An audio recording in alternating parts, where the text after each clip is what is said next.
Boa noite, meus amigos do Facebook, pessoal da TV Seu Web, um abraço ao amigo Esmeraldo que está transmitindo aí para toda a região oeste. Mais uma segunda-feira de live, hoje aqui recebendo meu amigo Dr. Lenine Póvoas, nosso vice-presidente da Comissão de Direito Eleitoral da OAB. OAB hoje, doutor, que está aniversariante, 87 anos, parabéns a todos os colegas, advogados, os nobres causídicos aí que empenham todo o seu esforço no dia a dia nesse serviço essencial para a nossa justiça.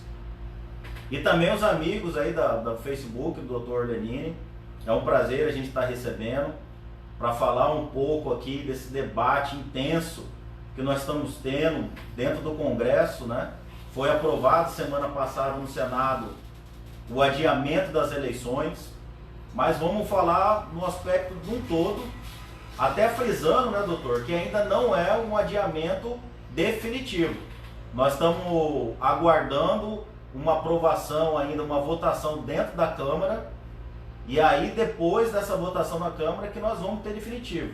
Mas a importância da live aqui hoje é principalmente para aqueles companheiros e amigos aí, os pré-candidatos no estado todo, que estão com cargo público e que tem que ter a descompatibilização e tem que tomar essa decisão o quanto antes, que o prazo final já é o começo do mês. Então nós vamos bater um pouco sobre essas questões, a prorrogação de mandato, dentre outras variantes do adiamento. E para isso, vou passar a palavra aqui para o Dr. Lenine para fazer suas considerações iniciais e a gente tocar essa discussão aí que todos vocês estão querendo saber o que fazer neste momento. Boa noite, doutor. Boa noite, meu amigo, Dr. Carlos Ayashida. É uma alegria poder estar aqui falando para os amigos do Facebook, de todos os veículos de comunicação que está sendo transmitido esse debate, que parece-me que é fundamental, não só para quem trabalha com isso, é agente público, político, candidato, mas para a sociedade como um todo. Porque o que eu sempre digo, todas as guinadas sociais passam pela política, estando ela boa ou ruim, os envolvidos por este meio. E nada mais importante, portanto, discutirmos se vai ter eleição, se não vai, se mandatos vão ser prorrogados, se vai ter um adiamento, e estou à disposição para a gente trocar as ideias e aprender junto. Maravilha, doutor. Só antes da gente debater a parte técnica, um pouco mais jurídica, o que é importante vocês que estão nos assistindo entender? Essa decisão do Congresso, o próprio TSE, nosso ministro Barroso, ele fez um grupo multidisciplinar com os vários técnicos da saúde, médicos, físicos, biólogos, toda essa ali, eles colocaram nesse estudo e viram a necessidade de um adiamento das eleições do dia 4 de outubro para outra data que não seja agora, que eles acham que a curva ainda não é o momento para as eleições por conta do isolamento social e toda a pandemia que a gente está cansado de saber. Bom, mas aí o que ele entendeu? O próprio ministro do TSE entendeu que para haver esse adiamento haveria necessidade de ser iniciativa do nosso poder legislativo, ou seja, o Congresso. Então, por meio de uma PEC, não é isso? Sabe que a PEC é um projeto de emenda constitucional, porque as eleições dentro da Constituição brasileira, as datas que ali vão estar. Então, para haver uma alteração, tem que ter uma aprovação no Senado, que já teve, que a gente vai bater bastante o texto que passou no Senado, e agora esse texto está para aprovação dentro da Câmara. E aí que é o grande estava para a pauta de votação na quinta-feira, mas o presidente, o Rodrigo Maia, que é a favor do texto do Senado, ele entendeu que ainda não há um consenso entre os deputados, porque eles sofrem pressão, inclusive muitos dos seus prefeitos, das suas bases políticas, que os prefeitos não querem adiar. E porque eles defendem até a prorrogação de mandato. E aí a gente vai entrar aqui com o doutor um pouco. E também aqueles que entendem a manutenção e aqueles também entendem que pode ser até para o começo do ano, que é alterar um mês só praticamente, também não há diferença nenhuma. Então, no Senado foi mais fácil, lembrando a todos que no Senado a quantidade de senadores é bem melhor, e na Câmara são 500. Uma PEC tem que ter uma aprovação de 2/3. 2/3 para os senhores. São 308 votos favoráveis.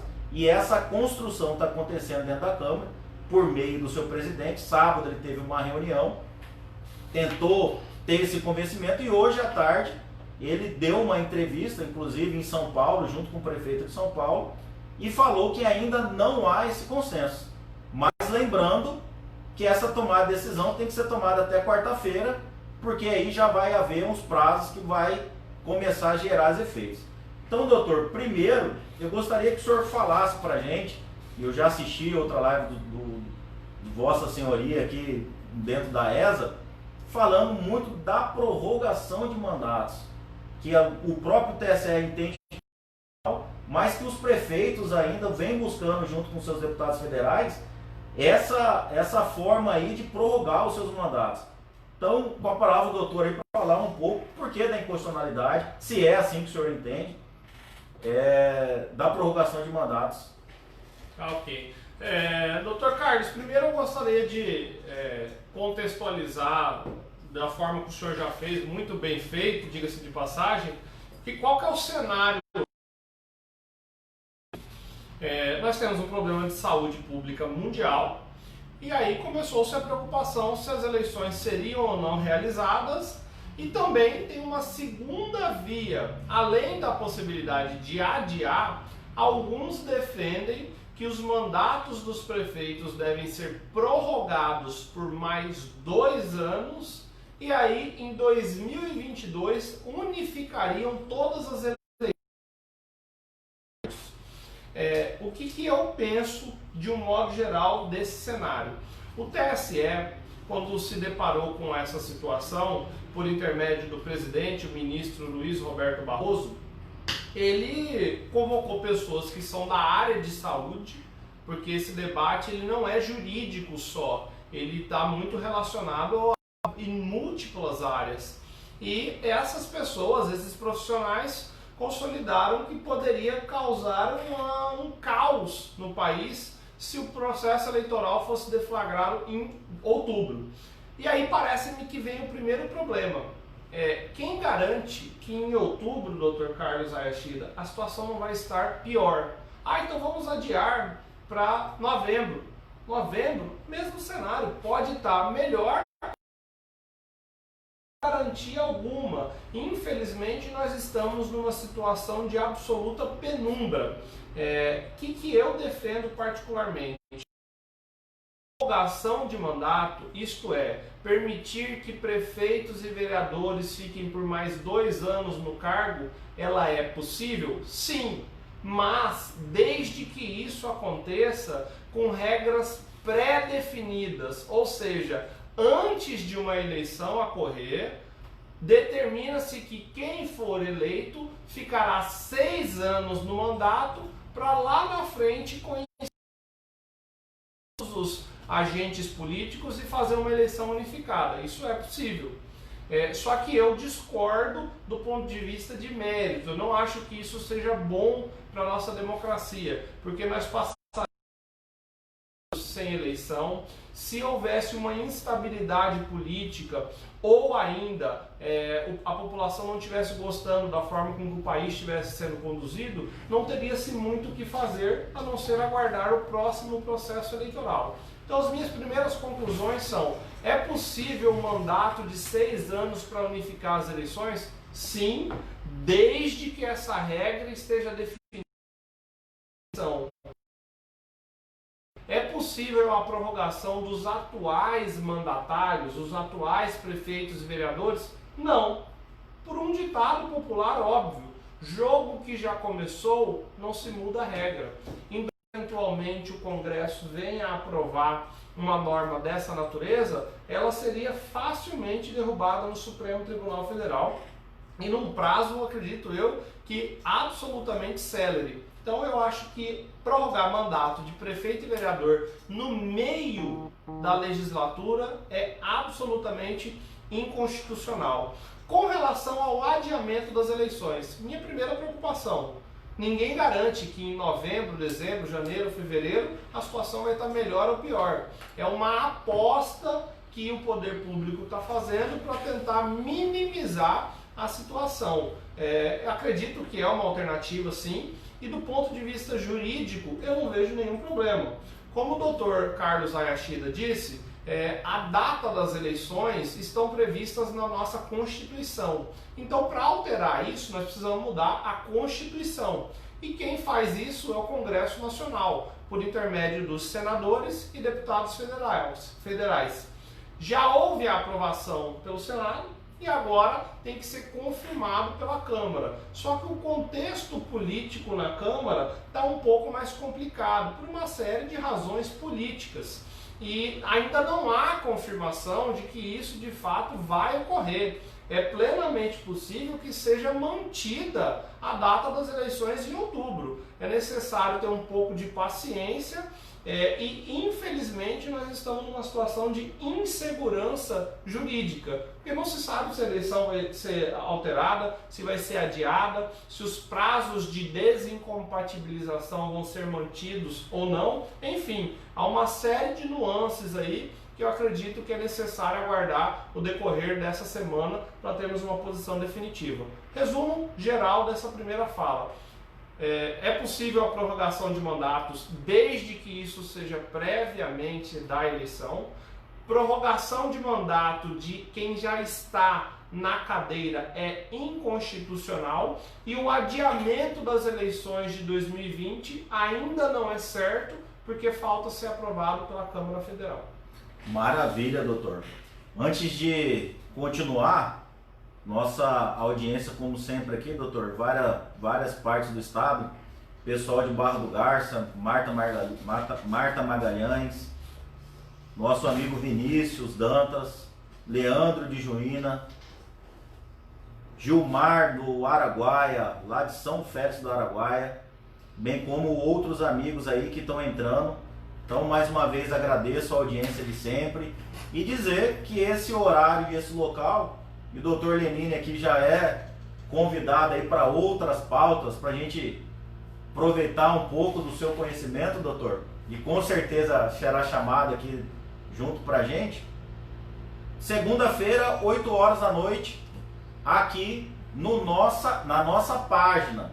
Lembrando que antes a gente estava fazendo no meu perfil, e aí, graças à audiência de vocês, o perfil encheu, está com mais de 5 mil seguidores, está com 5 mil seguidores, e não tem como mais, e tem bastante gente na lista. A gente criou a página, e aí a partir de agora vamos transmitir pela página, além dos canais lá da região oeste da TV Seu Web, e aí sim a gente compartilha aí na página depois, mas ao vivo a transmissão vai se dar pela nossa página. Então um abraço a todos, Maria José, um abraço, meu amigo Arthur de Lara, vários pré-candidatos, doutor, já estou vendo aqui, já nos acompanhando, sempre nossos prefeitos também, Valcir entrou aqui na live que eu vi, um abraço prefeito. Então temos que tomar essa preocupação de vocês acompanhar pela página, para não ver problema que na semana passada muita gente não conseguiu acessar e acabou pensando que não teve. Mas é só ir lá na nossa página Carlos Ayashida que vão achar muito fácil. Pessoal, frisando aqui que o doutor falou e já pegando uma dica da sua fala, doutor. a insegurança jurídica está instaurada no momento. Hoje não teve alteração em que pese já ter sido aprovado pelo Senado. E uma coisa que o doutor falou, ainda pode uma eventual prorrogação de mandatos, que é uma pressão que os prefeitos vêm fazendo junto com os seus parlamentares, pode haver até uma ação de inconstitucionalidade. Então, para vocês que vão para a urna, que já vem com planejamento, com sonho, muitos têm sonho de fazer isso. Nova Marilândia nos assistindo, um abraço. Temos que jogar com a regra do jogo, como o doutor falou. Então, a regra do jogo até agora é as eleições dia 4 de outubro. E os prazos também vamos seguir o dia 4. Até porque no texto do Senado, doutor, já entrando um pouco, ele é bem claro que ele fala, os prazos vencidos já foram preclusos. Então, quem teve que se afastar antes, ou tinha filiação, ou tinha outras datas para fazer, esse prazo passou. Agora, os prazos que a vencer, aí sim eles acompanham uma eventual data. Mas ainda não tem aprovação. A gente pesquisou bastante desde quarta-feira, a gente está acompanhando na Câmara. Inclusive, liguei para alguns parlamentares, amigos lá de Brasília. Muitos vão votar junto com o governo, que a gente tem contato.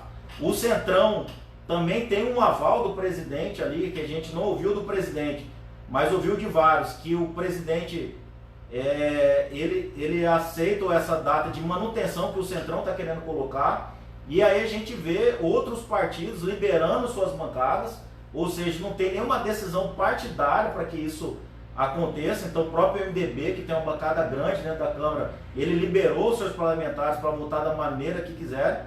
Então, até pela insegurança da inconstitucionalidade, a gente acredita muito que até quarta-feira, se não tiver, então não percam os prazos de descompatibilizações e outros prazos que porventura vão ter. Mas depois nós vamos passar aí pelas algumas decisões que passou pelo Senado. Então o doutor já bateu bastante a prorrogação. Eu também comungo desse entendimento, que é inconstitucional, porque as eleições, os eleitores votaram por um mandato de 4 anos, então não poderia mudar. Então, praticamente, podemos afastar essa relação de prorrogação de mandatos. Isso também foi debatido no Senado e o Senado rejeitou também. O Senado rejeitou.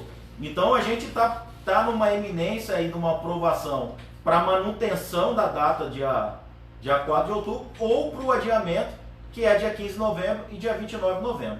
Nós estamos acreditando que não vai sair disso, mas isso daí, lembrando e friso de novo, porque sei que tem vários lá, outra pré-candidata nos mandando mensagem.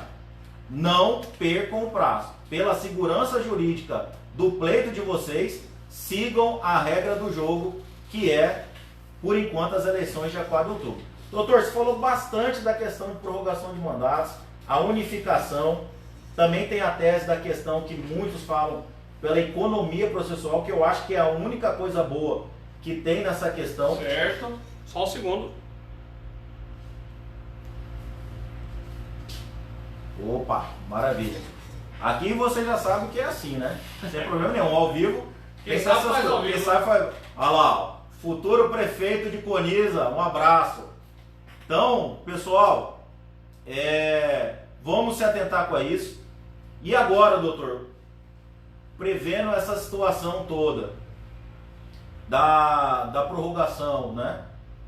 Que a gente entende aí, comunga no mesmo entendimento, de ser inconstitucional. E essa questão do adiamento por si só, que já passou no Senado, e se a Câmara entender. Por que eu estou falando isso? Para ver a legalidade no seu entendimento. Porque há o entendimento que teria que ser 1 ano antes das eleições para ter esse pleito. Gostaria que o senhor entrasse nessa discussão um pouco para a gente entender e ver se essa PEC nesse momento, sem esse período aí de 1 ano antes das eleições, também teria legalidade para a gente transcorrer e ter as eleições normalmente. Excelente pergunta, doutor Carlos. Eu confesso que até agora eu vi pouquíssima gente questionando isso. O que a nossa Constituição diz? Artigo 16. A regra que altera o processo eleitoral tem que estar aprovada e publicada com antecedência de 1 ano antes do pleito. Qual a razão disso? Para que os candidatos se preparem, eles conheçam a regra do jogo antecipadamente e possam, por óbvio, fazer a sua programação de campanha, idealizar suas pautas, ver quem vão ser os seus apoiadores, enfim, eles precisam de segurança. E aí vem agora e há uma alteração 3 meses antes da eleição. Ainda que isso se concretize na Câmara, é constitucional ou pode ser questionado e derrubado no Supremo Tribunal Federal? Qual é a minha avaliação técnica? Primeiro ponto, a nossa Constituição, ela veda, ela proíbe a abolição das eleições. E o que é a abolição no sentido hermenêutico, no sentido interpretativo? É a extinção, é a exclusão, acabar de vez com a eleição. Quando você prorroga uma eleição, você não está extinguindo, você não está acabando, você não está abolindo. Então eu não vejo nenhum problema técnico em adiar a eleição por uma situação excepcional. Segundo ponto, essa regra não teria que estar alterada 1 ano antes do processo eleitoral, seria o cenário ideal. Entretanto, como nós íamos conversando antes mesmo de começar essa live, que está sendo de grande satisfação para mim poder participar, as regras gerais do mundo jurídico, elas são feitas dentro de uma premissa de normalidade, como se o cenário fosse sólido, robusto, natural. Nós não estamos diante de um cenário robusto, normal. Nós estamos numa situação atípica, diferente de tudo, que surpreendeu a população mundial. Então parece-me que esse artigo 16, que proíbe a alteração da regra do processo eleitoral em menos de 1 ano, ele tem que ser flexibilizado em homenagem ao interesse público, à saúde pública e à própria democracia. Não se pode levar as regras a ferro e fogo. Muitas vezes essas regras elas colidem com outros artigos e princípios constitucionais. E aí é necessário ponderar, ocasião em que entra o bom senso, para saber o que vai valer a pena. Eu me lembro que em 2010 aconteceu exatamente isso, Dr. Carlos Ayashida. Foi aprovada a lei da ficha limpa, e aí, isso em 2010, ficou aquele questionamento, ela vai ser validada já para 2010, ou, como foi aprovada há menos de 1 ano de eleição, vai valer só para a eleição de 2012. Ela valeu só para a eleição de 2012. Não tem nada que justifique alterar a regra dessa natureza a menos de 1 ano do processo eleitoral e ela ser validada. Agora, o cenário atual é diferente. Nós estamos falando de saúde pública, nós estamos falando de salvar vidas, nós estamos falando da própria continuidade e manutenção da democracia. Então é preciso flexibilizar essa regra, na minha avaliação, e portanto não teria inconstitucionalidade. Maravilha, doutor. Só deixando aqui, não esquecendo, grata a presença do nosso doutor Marcelo Coelho, membro da nossa comissão também de Direito Eleitoral. Um abraço, doutor, por estar nos seguindo. E já está convidado, né, doutor Marcelo? Já convidei Vossa Excelência várias vezes para sentar aqui na cadeira. Pode ficar tranquilo que a gente não aperta muito não. Ó. O doutor Menino está tranquilo aqui hoje. Ó. Suando frio aqui, né? Mas, pessoal, é interessantíssimo aí que foi colocado pelo doutor. E já entrando no texto do Senado, doutor, antes da gente entrar em cada assunto ali, gostaria de ver a tua opinião desse texto aprovado, no contexto geral. É legal, ficou bacana, ficou a contento, tá precisando de alguma alteração na Câmara. Na sua visão, como que está esse texto que foi aprovado aí no Senado sem dificuldade nenhuma? Teve 3 pontos que me chamaram a atenção, Dr. Carlos. Primeiro, o julgamento das contas ele vai ser após a diplomação. E geralmente é o inverso. Numa eleição normal, primeiro julga-se as contas e depois aquele sujeito que foi eleito recebe o diploma. Aqui houve uma inversão. Não sei qual é a razão, pode ter sido uma questão aí que passou desapercebida, mas isso chamou a atenção. O segundo ponto que me deixou assim também um pouco intrigado, e eu acho que de fato isso vale muito a pena, é uma eventual restrição das propagandas eleitorais nos municípios em que eventualmente estiverem numa situação caótica. Ou seja, define-se a data da eleição, só que o município está assim com um índice de contaminação altíssimo. Pode a Justiça Eleitoral restringir passeata, comício, enfim, para evitar que o vírus se espalhe. E aí a campanha vai ter que ser transferida para o meio digital, Facebook, Instagram, aonde tiver propaganda de rádio, TV, enfim, isso parece-me que é algo extremamente interessante. E o terceiro ponto... Só pegando um gancho antes de entrar no terceiro ponto, doutor, lembrando que no texto do Senado o TSE tem poderes, inclusive, de adiar aquelas eleições do município. Se vai definir-se uma data geral, porém o Congresso vai delegar poderes para a Justiça Eleitoral, que ao ser constatado que no município não é possível realizar a eleição naquela data, a própria Justiça Eleitoral pode transferir para um outro dia. E o terceiro ponto também que me chamou a atenção foi o fato de que as datas parecem-me aleatórias. Como assim? Pegou-se um dia qualquer lá de novembro e escolheu para a data da eleição. E aí vem a minha preocupação. Ninguém garante que naquele dia vai estar melhor ou pior.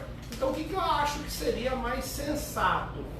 Não sei se foi feito esse estudo, eu acredito que sim, mas deveria se ouvir os especialistas no sentido de saber se a perspectiva é de que naquela data poderia estar com um índice de contaminação menor. Se sim, que não há nenhuma garantia, mas se tivesse essa perspectiva, ótimo. Mas se não, poderia também fazer o que foi feito, deixar uma janela para que a Justiça Eleitoral, em caso de ser constatado que não é possível fazer naquela data, adiar o processo eleitoral. Isso aí foi de uma genialidade ímpar e eu acredito que foi muito bem conduzido pelo ministro Luiz Roberto Barroso. Maravilha. Só para não deixar aqui, mandar um abraço pro pessoal pobre, viu, doutor? Se eu não falo aqui, depois é a semana inteira o pessoal cobrando. Falei lá e você não mandou um abraço. Então, Márcio, meu amigo, lá de Nova Maringá, obrigado pela mais uma presença, sempre assíduo aqui com a gente. Rony Peterson de Vargem Grande também, um abraço, meus companheiros. Nilson, nós vamos te responder, mesmo você falando aí que foge um pouco, mas a gente entende um pouco que está sendo o assunto de hoje porque entra na descompatibilização, tá bom? E aí nós vamos aproveitar aqui o doutor Lenine, que inclusive foi procurador na Câmara do município de Cuiabá, então tem bastante experiência para ajudar a responder essa pergunta. Pessoal, além dessas questões de prazos e essas questões que o doutor falou, temos que ater um pouco de restrição, porque o texto não é definitivo, mas aí eu já trago aqui a discussão, doutor, dos prazos que foram alterados, e aí já chamando a atenção para o prazo agora do dia 30, que é aquela pessoa que apresenta a televisão, apresenta a rádio, tudo, já não vai mais poder estar apresentando seus programas, tem que ter um afastamento. Então muitos ali já estão perguntando, olha doutor, mas e aí se alterar, retroage? E se não alterar? E a pessoa não se compatibilizou da apresentação dos seus programas? Então eu vejo aí que é a primeira data que é afetada pela mudança do texto. E aí já aproveitando o gancho desse texto, tem a descompatibilização e outras datas ali que foram alteradas no texto do Senado. Gostaria que o doutor entrasse um pouco mais a fundo nessas questões dos prazos dentro do texto aprovado no Senado. Perfeito, doutor Carlos. Primeira coisa, Nilson Freitas, a minha opinião é de que você não precisa se desincompatibilizar, viu? A sua função aí de presidente da Câmara não gera nenhum óbice na minha avaliação para você pleitear a cadeira de prefeito. Voltando na pergunta do Dr. Carlos, como é que ficam os prazos de desincompatibilização de todas as funções, principalmente, que foi o foco do questionamento, dos apresentadores de TV? Eu me baseio no calendário normal, ordinário, ou eu já conto com a perspectiva do adiamento das eleições e com as datas que ali se encontram postas? Minha opinião, se baseie pelo calendário normal. Por uma razão simples. Primeiro, não tem garantia de que realmente vai ser adiado. O próprio presidente da Câmara, deputado Rodrigo Maia, disse que não há consenso. Então é plenamente possível que isso seja rejeitado na Câmara. E aí, se o sujeito não saiu, não se desincompatibilizou do cargo, apostando na data do calendário do adiamento, ele já está inelegível e não vai poder disputar o processo eleitoral. Ah, eu quero correr o risco. Ótimo, é uma possibilidade. Só que a pessoa tem que ter consciência de que, se for mantido a data inaugural, ele está inelegível. E aí vem o questionamento que eu acredito que deve estar passando por todos. Nossa, mas eu imaginei que fosse ser adiado. É um risco que você assumiu. Eu não aconselho. Paute-se pelo calendário normal. Essa é a minha opinião, Dr. Carlos Ayashida. E para todos os prazos que estão postos aí, não aposte no calendário do adiamento, porque ele ainda não está concretizado. Maravilha. Eu até vou passar rápido aqui, doutor, algumas datas que os textos aprovou, mas seguindo essa linha que o doutor Levin falou. Não vamos guiar, nortear nossas ações, principalmente vocês que são pré-candidatos, nesse texto do Senado. Hoje mesmo, mais de 10 pessoas me mandaram um textinho que alguns escritórios de advocacia estão divulgando, já com calendário novo, e o pessoal pensando que já é a data que está valendo. Então ainda não teve aprovação no Congresso. Então aguardem, mas eu vou citar aqui por questão de conhecimento. Então essa data da emissora, que seria dia 30, passaria para 11 de agosto. Entre 31 de agosto a 16 é o prazo para convenções. Lembrando que já foi autorizadas as conversões virtuais, eu acho que acertadamente. Até dia 26 de setembro, prazo para os partidos fazer o registro de candidatos. Após o dia 26, o início da propaganda. E aí nós vamos explorar também esse assunto aqui um pouco. Dia 27, prazo para os partidos divulgarem o relatório referente ao fundo partidário e o fundo especial. E dia 15 é o prazo dos partidos... Os candidatos enviarem as prestações de conta e a diplomação até o dia 18. Até dia 15 tem que apresentar as prestações, então não vai ser votado. Como o doutor já tinha falado, provavelmente os eleitos aí vão ser diplomados sem ter suas contas aprovadas ou reprovadas. É isso, só fazer uma colocação, doutor Carlos. Qual que é a minha avaliação? Deixa eu só pausar aqui. Qual que é a minha avaliação, doutor Carlos, com relação a essa questão das contas serem julgadas depois da diplomação? Muitas vezes é baseado nas informações da prestação de contas que alguém entra com uma ação pedindo a cassação do sujeito que foi eleito. Se você permite o julgamento muito lá na frente, pode causar uma instabilidade no mandato. Por quê? O que diz hoje o nosso ordenamento jurídico? O sujeito foi eleito, você tem um prazo muito curto para entrar com uma ação para eventualmente cassá-lo. E por que é dessa forma? O nosso sistema jurídico, ele privilegia a estabilidade e em detrimento da eficiência. O que isso significa na prática? A Constituição quer que o sujeito se mantenha no cargo, ainda que não esteja sendo um bom agente público. Quando você alarga o prazo para propor esta ação, você retira a estabilidade do mandato, porque a qualquer momento pode aparecer fatos novos, provas novas, testemunhas novas. Você cria um ambiente propício para a pessoa ficar numa situação de instabilidade, e não foi isso que a nossa Constituição quis. Eu te dou um exemplo claro dessa situação, que foi o julgamento da chapa Dilma Temer. O que aconteceu? Entrou-se com a ação, e a Constituição diz que no momento de entrar com a ação dessa natureza, as provas já têm que estar na petição inicial, e aí não tinha prova suficiente. O processo teve o seu desenrolar, e lá pelas tantas estourou-se a Operação Lava Jato. Pegaram-se as provas da Operação Lava Jato, juntaram no processo de cassação da chapa Dilma Temer e falaram, olha, essas provas têm que ser validadas. Veio a Justiça Eleitoral e disse não. E por que não pode juntar essas provas? Porque a nossa Constituição diz que esse processo ele tem que ser iniciado de imediato após a diplomação e com provas já constantes na petição inicial, na data de protocolo. Por quê? Porque senão retira-se a estabilidade do mandato. Você deixa o sujeito numa situação de que a qualquer momento pode acontecer qualquer coisa e aí isso inviabiliza a governança. Maravilha, doutor. Eu acho que muito bem explicado, né?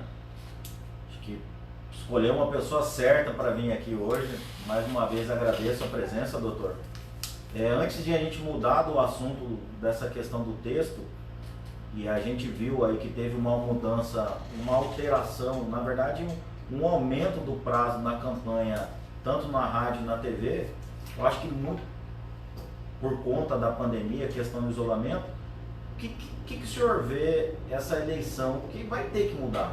Vai ter que ser uma eleição de propaganda eleitoral diferente das outras que a gente estava acostumado, né? Uma eleição, como o senhor já citou antes ali, mais na rede social, apesar de não ter o veto de fazer os comícios antigos, mas eu acho que por conta até dessa questão da pandemia, o próprio eleitor, ele não vai querer buscar aglomerações, né? Não vai querer estar participando de salas fechadas e tudo mais. Então, o candidato ele vai ter que se reinventar. Juridicamente, o que o senhor está prevendo ali, já parou para pensar de como que vai se dar esse acompanhamento na parte jurídica da questão da propaganda? E aí já puxando o gancho, pedindo para o doutor falar um pouco dessa pré-campanha que muitos estão utilizando nas redes sociais. E aí já pergunto para o senhor uma pergunta que me fizeram aqui pelo WhatsApp. Pode o impulsionamento agora na pré-campanha? Muitos perguntam, inclusive fazendo referência à questão da senadora que perdeu o mandato aqui. Tá essa dúvida aqui que estão me perguntando para o WhatsApp. Nessa pré-campanha, já que não estão podendo ir às ruas, fazer o contato com as pessoas, colocando o nome deles à disposição, inclusive do partido, para passar nas convenções, o que ele pode fazer nessa promoção pessoal dele? E o que o senhor está enxergando de novo numa eleição que com certeza terá menos aglomerações ali de pessoas para o candidato fazer a sua apresentação para o eleitor? Doutora Ayashida, eu acho que aconteceu um fenômeno muito positivo para a nossa democracia nos últimos anos, que foi a possibilidade do cidadão simples, humilde, se comunicar. Houve uma democratização dos veículos de comunicação. E como é que isso aconteceu? Por intermédio da rede mundial de computadores, a internet, as redes sociais, os grupos de aplicativos de mensagem, o WhatsApp. Antigamente, vamos supor numa eleição a nível estadual, se o sujeito não tivesse recursos financeiros elevados, ele tinha muita dificuldade em percorrer a sua mensagem para os eleitores nos 4 cantos do estado. Precisava de recursos para deslocar, precisava de estrutura de som, precisava muitas vezes ter acesso a empresários de rádio e TV, pagar marqueteiro. Isso era um custo altíssimo e inclusive impedia que pessoas que com extrema capacidade vocacionadas para a política ingressassem nesse meio. Quando vem a internet, isso barateia e democratiza a informação. O sujeito com o celular na mão hoje, praticamente de custo zero, ele consegue fazer a informação chegar em São Félix do Araguaia em menos de um segundo. Basta gravar o vídeo e disparar nas redes mundiais aí de computadores, nos WhatsApps. Tanto é verdade que nós estamos fazendo essa live aqui com um custo praticamente zero, exceto do seu belíssimo ar-condicionado e do seu delicioso café, mas a custo zero. E a presença do nosso bastidor aqui, o doutor Rafael Molina, aqui já está quase um craque de comunicação aqui já agora. Então, eu acho que democratizou a forma de se comunicar. A população, de um modo geral, também perdeu um pouco a credibilidade nos veículos de comunicação comuns, que são rádio, TV, os jornais, E isso permite que o cidadão simples fure a barreira das oligarquias. E eu acho que essa já era uma tendência natural, independentemente de pandemia. Por óbvio que o fenômeno do Covid acelerou esse processo e acredito que as campanhas devem ser muito mais focadas nas redes sociais. Mas nós não podemos nos esquecer que além das redes sociais, os veículos de comunicação de rádio e TV, que são as concessões, eles são muito mais agressivos, por uma razão óbvia. Na internet você só consegue receber informação que você vai atrás. Você entra no grupo, você clica, você entra no site, você compartilha, é algo que você deseja, você tem predileção por aquele assunto. Rádio e TV não tem barreira, basta um instrumento desse estar ligado para a informação chegar até você. Você não tem controle. Por exemplo, se você liga o rádio ou a TV e vai tomar banho e deixa aquilo num volume alto, aquela informação chega a você, viola a sua autonomia no que você quer receber de informação. Então é um instrumento muito agressivo de comunicação. Já a internet não, ela é muito mais flexível, mas é onde as pessoas estão se socorrendo. Até porque, além do sujeito receber a informação, ele se sente parte do debate, ele curte, compartilha, comenta, faz as provocações acadêmicas e políticas que acha pertinente. Mas enfim, respondendo a pergunta de maneira objetiva, eu acho que já tinha uma tendência muito grande das campanhas serem focadas na internet e acho que essa questão da pandemia só vai acelerar esse processo.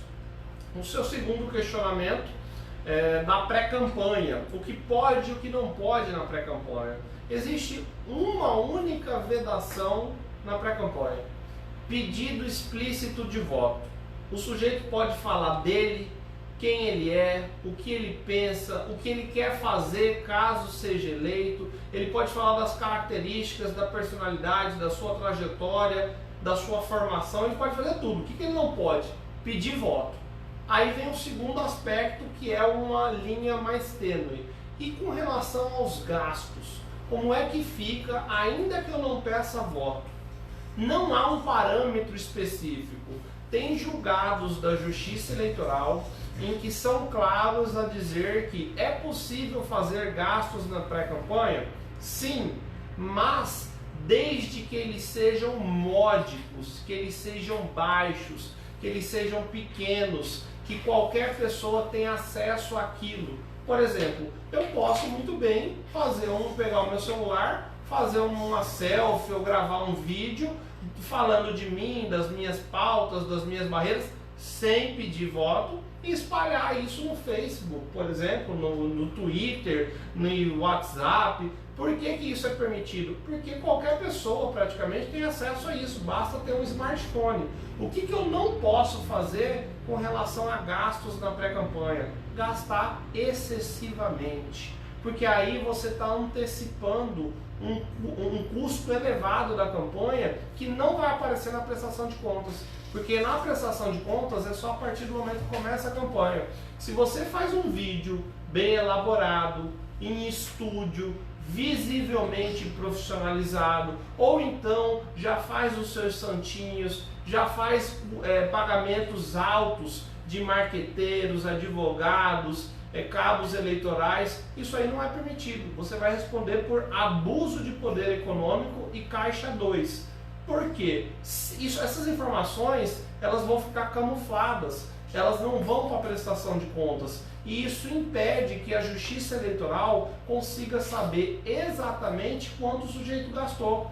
É muito fácil fazer campanha eleitoral assim. Ele contrata tudo e todos, gasta horrores na pré-campanha. Quando chega a data do registro, ele dá uma freada nos custos, diminui até para não extrapolar o gasto, e aí fica ótimo, ele é eleito, diplomado e toma posse. Não, isso não pode acontecer. Não significa que ele não possa fazer pré-campanha, falar de si, andar pela cidade, gastos pequenos e módicos. Ah, mas ninguém vai saber. Cuidado! a campanha foi profissionalizada. Hoje, há candidatos que contratam pessoas só para vigiar seus adversários.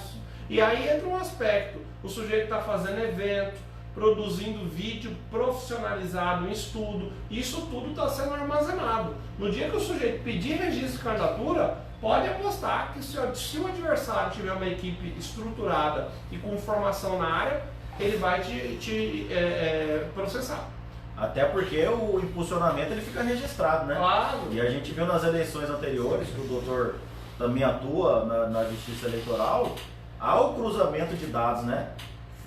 Pequenos valores na conta dos prestadores de conta, acredito que o doutor tenha tido também essa experiência, eu tive alguns clientes nisso, que aparece lá em funcionamento feito antes da campanha e posterior até. Claro. Candidato que esqueceu de tirar o CNPJ dele lá e continuou impulsionando e apareceu na pré-campanha como omissão, né? Lógico que o valor ínfimo ali não deu problema nenhum, mas aconteceu até de uma maneira bastante habitual em alguns candidatos que a gente fez defesa.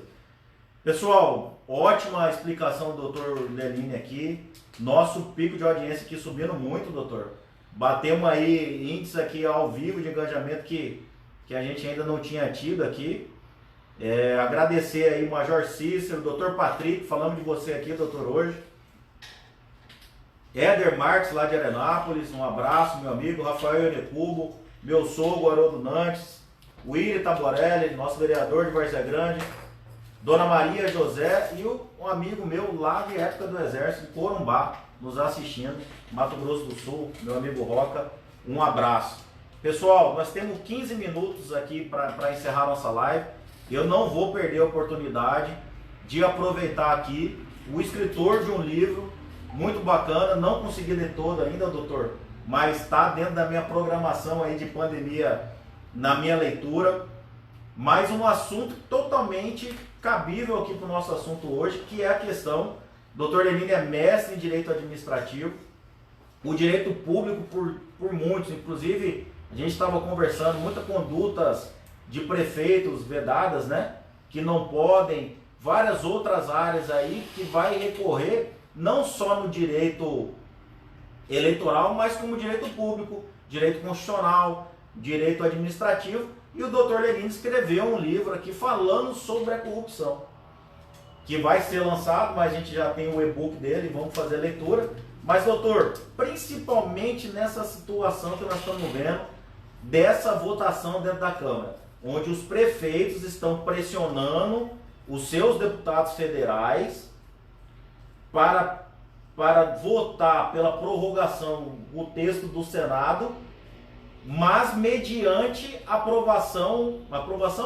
um aumento de valores a receber no PL, salvo engano, 938, que é um recurso que o governo federal vai mandar para os municípios. O próprio Maia, não sou eu que estou falando, o próprio Maia em sua coletiva falou que ele acha até um contrassenso, que os prefeitos, ao mesmo tempo que são contra o adiamento, eles estão querendo recurso por conta da pandemia. Então eles não aceitam o adiamento, querem a prorrogação de mandato, mas ao mesmo tempo querem recurso para enfrentar a Covid. Então, doutor, aproveitando aí que eu sei um pouco da fala do teu livro, que entra principalmente nessas questões de corrupção, toma lá da cá, né, de uma forma mais popular para o pessoal que está nos assistindo ouvir. Isso daí já não seria uma corrupção? Shida, a primeira coisa que eu vou te falar, antes de tocar no aspecto do livro, é que direito eleitoral, por si só, a política, quem milita nisso tem ciência, ela tem uma peculiaridade que não existe em nenhuma outra área. O legislador é o direto destinatário da norma, ou seja, ele faz a lei para ele mesmo. Você já imaginou se assassino fizesse lei? Provavelmente o artigo 1º ia ser matar não é crime. Você já pensou se traficante fizesse lei? Muito provavelmente o artigo 1º ia ser traficar não é crime. Agora você imagina o Congresso Nacional legislando em matéria eleitoral.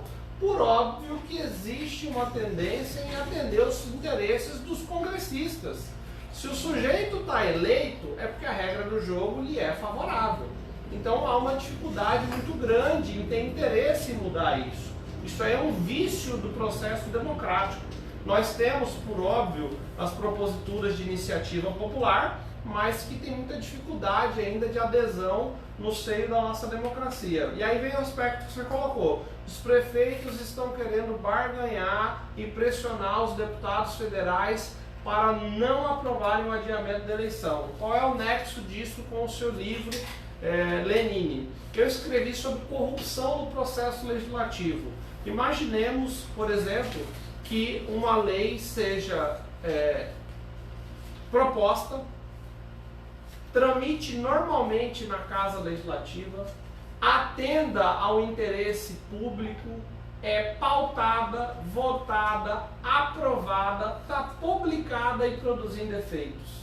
Só que aí descobre-se que o que motivou a sua propositura e aprovação foi o recebimento de vantagem indevida, corrupção. Ou seja, o parlamentar só propôs e votou para aprovar aquilo porque recebeu dinheiro. Isso macula a lei, isso torna ela inconstitucional ou não, e aí vem o questionamento. Às vezes um deputado federal, um senador, vota, deixa daquele jeito porque recebeu dinheiro. Isso macula, torna inconstitucional, imoral aquela norma. Eu faço uma série de distinções no livro. Primeiro eu faço uma diferenciação entre vício de propositura e vício de votação. O que é isso? Vício de propositura é aquela situação em que você paga só uma pessoa para propor a norma. Você compra só o cara que vai desencadear o processo legislativo. Eu não vejo nem como macular esse processo, porque a norma ela passa pelo crivo da casa.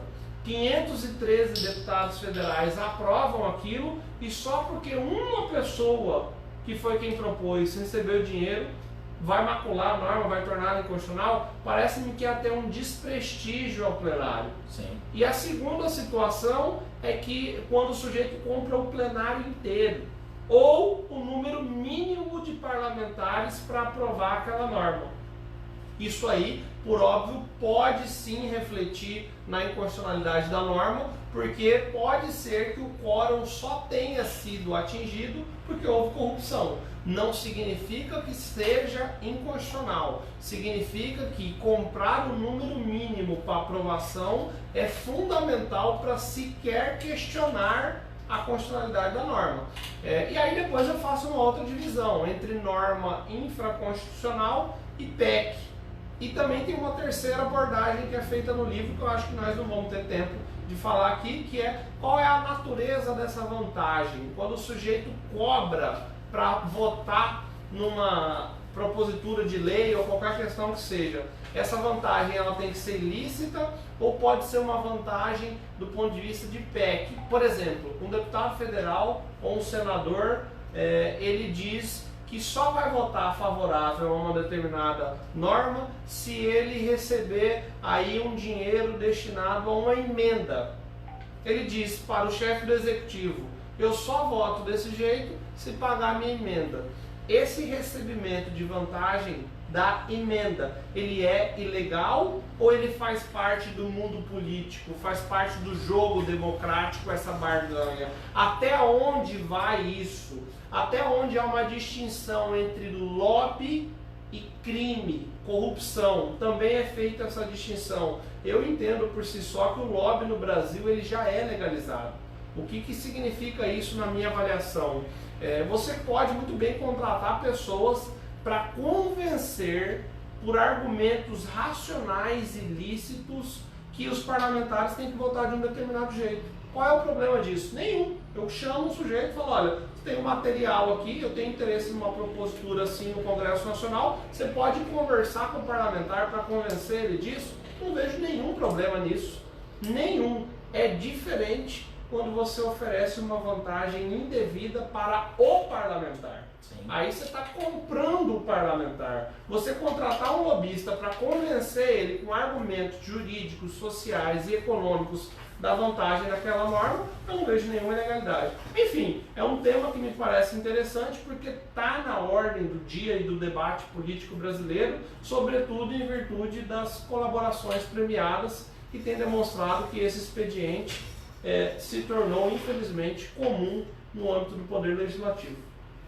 Já fica aqui o convite, então, doutor, para uma próxima live a gente transcorrer sobre o assunto do livro. Eu acho que a gente tem assunto suficiente aí para esgotar 1 hora de live. Doutor, só para enaltecer sua presença e a audiência que nós estamos tendo aqui no perfil, já estou lançando Vossa Excelência como senador aqui, o Isidoro, salvo engano é de Peixoto, da região ali. Isidoro, grande amigo, um abraço, Isidoro. Já está lançando Vossa Excelência aqui já para como senador, ó. Mas agradecer aqui, ó, Luiz Dalzotto de Primavera, minha sogra Dalva Nantes, Nelson, um abraço, Elias Gomes Sá, lá de Canarana, Valdeir Santos de Cáceres, um abraço, Carlos Alberto Eufrásio, Carlos Neto, Rogério Pompeu Dalto, meu primo, um abraço, Ademir Smith, que era secretário de Educação lá de Vila Rica, olha como nós estamos longe, um abraço, meu amigo, e nosso amigo Renato Moura, de Feliz Natal, Francis de Nova Chavantina, Noberto de Paula, que está aqui em Cuiabá, de Brasnorte. Rapaz, eu tô achando que você que é o próximo Rapaz, candidato, que todo esse gente que você conhece, tamo aí sabe de onde é cada um. A gente segue bastante pessoal, sempre atento aqui, mas isso não posso deixar de falar, realmente a gente fica envaidecido aí das pessoas que estão acompanhando o nosso trabalho, não é de hoje, muitas dessas pessoas aí já acompanham a gente há alguns anos e a gente torce agora, muitos são pré-candidatos em seus municípios e a gente torce aí para que tenham êxito, porque com certeza vai começar a mudar um pouco essa história do livro, né, doutor? Pessoas que fazem por bem, por parte ideológica, comungo desse pensamento também, que eu acho que até falta isso, doutor. Eu, como assessor parlamentar, eu vejo que falta isso dentro das representações que nós temos, da sociedade civil organizada, das representações, dos órgãos de classe. Eu acho que hoje eu estava debatendo muito, vou até citar aqui com o presidente do CRO, que propôs duas leis junto com a gente lá, que falta isso dentro dos conselhos de representação. Falta eles ter ali, e às vezes eles colocam contador, advogado, uma equipe de comunicação, contrata secretária, bastante coisa, e esquece às vezes de ter alguém acompanhando o trâmite dentro do legislativo, tanto municipal como estadual, porque eles têm grande essa representação. A gente vê essas representações grandes, vou citar aqui até como a ProSoja, a Fiente, Fecomércio, elas têm isso. Uhum. E é exatamente isso, eles vão lá defender. Na hora que o deputado ele propõe uma PL, eles já dão nota técnica ali o porquê que eles são contra. E funciona. Às vezes o parlamentar mesmo ele retira ou adequa, faz uma emenda. Então o processo legislativo, e eu estou falando isso aqui porque muitos serão aí candidatos a vereadores em seus municípios, esses representantes eu acho que era um investimento que tinha que ter quase obrigatório. Porque, vou falar aqui uma situação, teve uma categoria que procurou a gente, na hora que eu procurei lá para ver, o processo já tinha até sido sancionado pelo governador. Não cabia mais o apelo dentro do parlamento. E aí o pessoal representante daquele sindicato ali, eles comeram bola. Foram correr atrás do parlamento, reuniu uma gama grande de deputados que era favorável à categoria. Quando a gente buscou no sistema, já tinha sancionado pelo governador. Então falta ali acompanhar. E hoje a lei da transparência, da informação pública, que todo cidadão pode requerer as informações, tanto do executivo quanto do legislativo, por meio da internet você consegue acompanhar um processo, um projeto de lei, uma PEC, uma PLC. Então ganha-se muito nisso, principalmente os representantes de classe, investirem um pouco nesse profissional. Que seja um advogado, que tenha uma especialização ali dentro do processo legislativo, que é uma especialidade do direito, e eu vejo que inclusive ela falta profissionais gabaritados que entendem o processo legislativo. Então é uma forma de fazer esse óbolo legalizado aí que a gente está falando. Doutor, para finalizar, que as redes aqui ela não perdoa e ela cai. Um abraço a todos. Deixar para o senhor fazer as considerações finais, já sendo convidado aí para a gente abordar outros temas e aqui já comprometendo a questão do título do seu livro, da corrupção legislativa. Doutor Carlos, eu só tenho a agradecer o convite, foi uma alegria muito grande poder conversar contigo sobre esse tema. Sempre que eu for convidado, voltarei com muita alegria. E eu gostaria de deixar uma mensagem final para todos aqueles que precisam, que pretendem disputar a eleição. Dominar os meios jurídicos é fundamental na conquista do poder, porque muitas vezes um candidato ele acaba sendo eleito, mas por falta de conhecimento técnico pode cometer algum deslize na campanha, gasta de maneira que não pode, efetua contratação irregular, comete atos vedados pela legislação eleitoral, sua prestação de contas não está alinhada à legislação e ao final pode acabar perdendo seu mandato por um erro que muitas vezes não é nem de má fé, mas por falta de orientação jurídica. Então tenha um acompanhamento de um profissional da sua confiança, porque dominar os meios jurídicos é fundamental na conquista do poder. Maravilha, doutor. E falando da nossa classe, mais uma vez hoje, os 87 anos da OAB, hoje o pessoal me pergunta, né? E aí, doutor, que partido que você tá? Eu falo, hoje meu partido é OAB. Nós estamos lá trabalhando jurídico, nossas lives aqui, a gente dentro da ética profissional que a gente preza, passar informação para vocês que nos acompanham, sem a mercantilização. Aqui a gente traz pessoas com notório conhecimento nas áreas que nós estamos abordando. A gente abordou previdenciário, abordou trabalhista, abordou consumidor, estamos abordando eleitoral. E aqui no estado de Mato Grosso a gente tem muitos bons profissionais aí para ajudar e prestar uma assessoria para vocês, para não ter o problema. Como o ditado popular, né? Melhor prevenir do que remediar. Inclusive até no bolso de vocês, né? É mais fácil vocês terem uma consultoria jurídica para prevenir do que tomar uma ação de impugnação de mandato, né? Ou de outras ações ali que vocês vão ver como que realmente essa frase daí é pior. Então, pessoal, agradeço mais uma vez a presença de todos. Até a próxima segunda, aqui no nosso perfil. No nosso perfil não, até na nossa página Carlos Hayashida, com mais um assunto que na sexta-feira a gente avisa para vocês o que vai ser a pauta da live da próxima segunda. Um abraço a todos e boa noite.